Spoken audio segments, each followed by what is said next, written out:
I call Clem Calder. Order. I'll take the call with pleasure. Mr.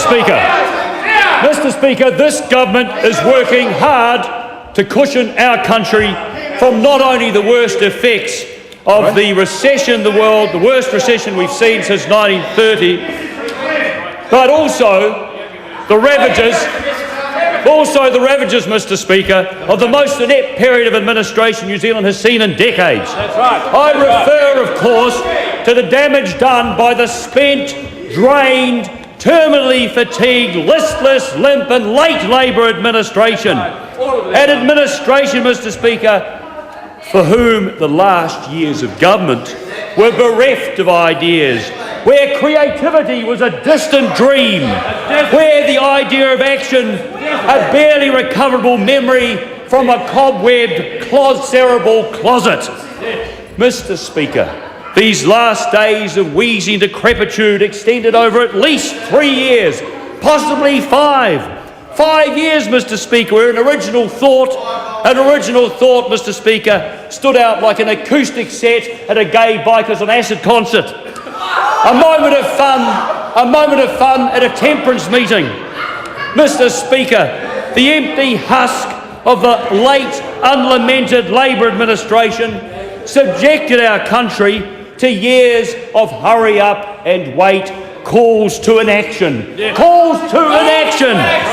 An omnipresent, Mr. Speaker, an omnipresent legislative leaden hand that stifled innovation and fresh thinking, a cloying embrace from a nanny seduced by the idea that consideration of process equated to action. Inaction, Mr. Speaker, was the default position of the previous inept administration, and nowhere, Mr. Speaker, seen more clearly in the inaction addressing the scourge of crime and P in New Zealand. That's right. Now, I'm proud of the work that John Key and the National League government has done to cope with a multitude of deficits that this previous administration left us to pick up. We have got a quiver, Mr. Speaker, of measures to address the problem that P makes for all New Zealanders. We have given the police, Mr. Speaker, the legislative teeth they need to recover property and proceeds of crime from criminals.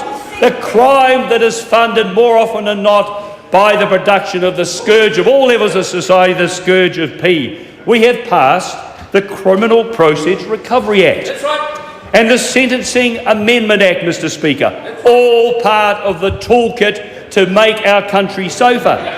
We have also directed that we're not just going to take away gangs' profits, we're also going to use these profits against them. We will ensure that the ill-gotten gains of criminal activity are poured back into the fight against crime, against gangs, against P. That's right. In addition, within our first 100 days of office, we introduced the Gangs and Organised Crime Bill. The Gangs and Organised Crime Bill, Mr. Speaker. This legislation will be passed as a matter of priority.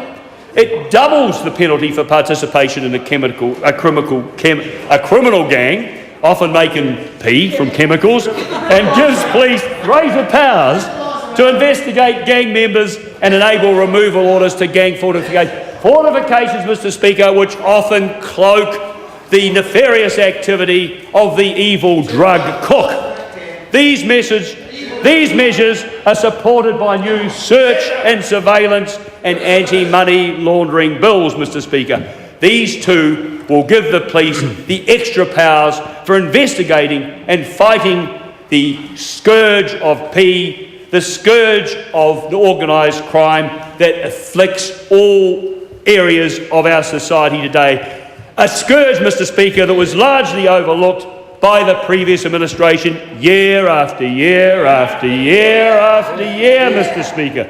So what are some of the measures we are taking? What are some of the measures we are taking in our broad plan to tackle P? We are restricting access to the precursor chemicals of P. Now, we've heard some points raised, how it's going to impact upon the ordinary New Zealander, the man and woman who wants to go and fix their sniffling cold. Well, it's not going to at all, because 80% of the commonly used medications, as we've heard from the Minister of Health, do not have Members. that at all.